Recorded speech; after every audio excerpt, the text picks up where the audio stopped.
దేవా మాధవ ఆ సామ్రాజ్యాది తుచ్చ సౌఖ్యమునకును ధర్మ మార్గ వర్తనమునకును సాటియ మహేంద్ర సమాన భౌతికైనను శరణాగత సంరక్షణాది ధర్మ కార్యాచరణమునందు కలిగినంత ఆనందము సర్వం సహా పరిపాలన నడిచినప్పుడు కలుగదు.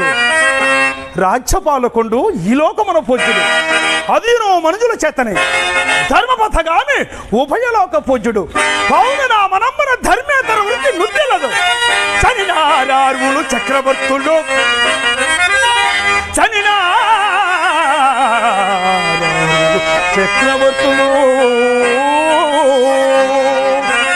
మహీ చక్రంబు పాలించి ధర్మ నిరోడిను